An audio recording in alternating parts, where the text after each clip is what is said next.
मुझे नहीं लगा था कि तुम अपने पैरों पर बाहर भी आ पाओगे। अच्छा, तुम्हें मेरी इतनी चिंता हो रही थी? ओ प्लीज, मुझे चिंता नहीं हो रही थी, बस तुम्हें तो अपनी चिंता होनी चाहिए ना। अगर जिंदा रहना चाहते हो तो थोड़ा बचकर रहो। अपन सुनाते से अंदर क्या बात है, बता। उन्होंने मुझसे कहा कि अगर देवेंद्र जैसा कहता तुझसे सवाल पूछे तो उसे जवाब मत देना। देवेंद्र ने उसे गाली दी, लेकिन अभिनव पर उसका कोई असर नहीं हुआ। उसके दिमाग में इस वक्त पहले से ही कई जरूरी चीजें घूम रही थी। इसके बाद पूरी पार्टी के दौरान अनन्या ने अभिनव से कोई बात नहीं की। मेरा घर यहाँ से पास में है, वहीं ले लो। तुमने सोच में कैसे लिया कि मैं तुम्हारे साथ तुम्हारे घर आ रही हूँ? तुम्हारी हालत ऐसी है तो पता नहीं तुम्हारी घर की हालत कैसी होगी। तुम मेरी पत्नी हो, मेरे साथ नहीं रहोगी तो किसके साथ रहोगी? सुनो, अपनी दो कौड़ी का लॉजिक ना अपनी जेब में रखो। पहले तुम मुझे ये बताओ, तुम मेरे बिस्तर में कैसे आई? ये सवाल तो मैं भी तुमसे पूछना चाहता हूँ। अच्छी बात है, लेकिन मैं तुम्हारे साथ तुम्हारे घर रहने नहीं आ रही हूँ, मैं अपने घर जा रही हूँ, ठीक है? और अगर इन फ्यूचर मजबूरी भी जाए ना तो मैं तुम्हारे साथ तुम्हारे घर में नहीं रहूंगी, तुम मेरे घर रहने आओगे एक नौकर की तरह, समझे? अभिनव ने पहले उसे देखा और फिर अपनी उंगली में पहनी हुई उस अंगूठी को देखने लगा। अगर आज वो अंगूठी नहीं होती तो पता नहीं उसका क्या होता।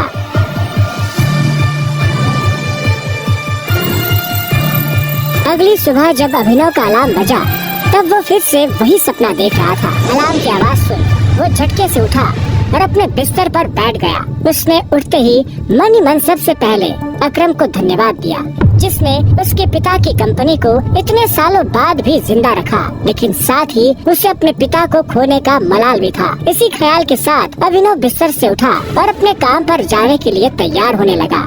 अकरम के हिसाब से उसकी डिलीवरी बॉय की जॉब उसे अपनी पहचान छुपाने में काफी मदद कर सकती थी। अभिनव ने अपनी जेब में अकरम का दिया हुआ चेक डाला और घर से निकल गया।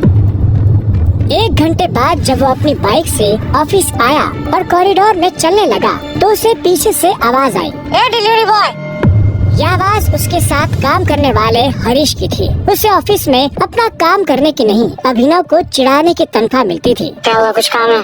मुझे देर हो रही है। अबे तुझे किसी मीटिंग में जाना है? बॉस तुझे बुला रहा है। और भाई कल तू कहाँ चला गया था बिना बताए? अपने बाप की बारात में गया था क्या?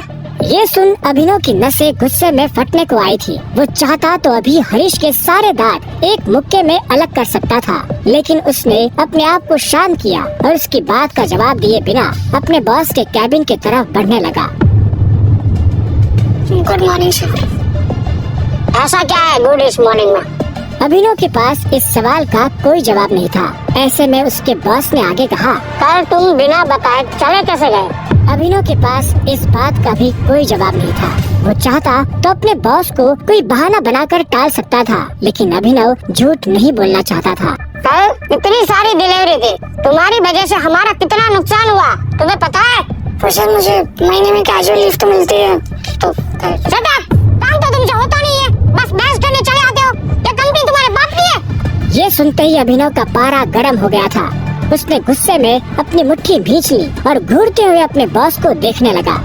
घूर क्या रहा है? अपना सामान बांध और निकल यहाँ से। अभिनव को ये सुनकर झटका नहीं लगा। असल में वो जानता था कि उसके साथ ऐसा कुछ बहुत जल्दी हो सकता था। उसका बॉस और देवेंद्र एक दूसरे को बहुत अच्छी तरह से जानते थे। कल पार्टी में अभिनव ने देवेंद्र को जिस तरह से जवाब दिया, अगर देवेंद्र जैसे कहता तुझसे सवाल पूछे तो उसे जवाब मत देना, इससे उसे समझ आ गया था कि आज नहीं तो कल ये होकर रहेगा।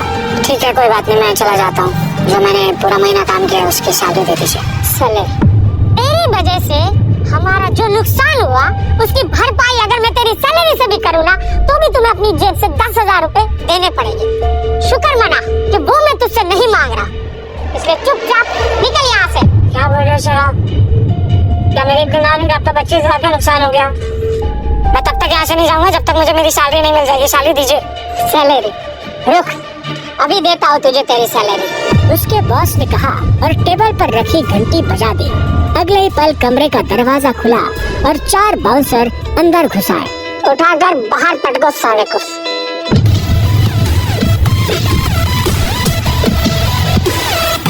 बॉस के मुंह से ये सुनते ही वो चारों अभिनव पर धावा बोलने के लिए टूट पड़े, लेकिन इससे पहले उनमें से कोई अभिनव पर हमला कर पाता, अभिनव ने उन्हें पटकनी दे दी थी। उसने किसी का हाथ तोड़ा तो किसी का पाँव, किसी के पेट में मुक्का मारा तो किसी के पेट पर लात। देखते ही देखते बॉस के सारे आदमी ढेर हो गए थे। बॉस ये देख भौचक्का रह गया था। अभिनव अब सीधा बॉस के पास आया और उसकी गर्दन पकड़कर बोला,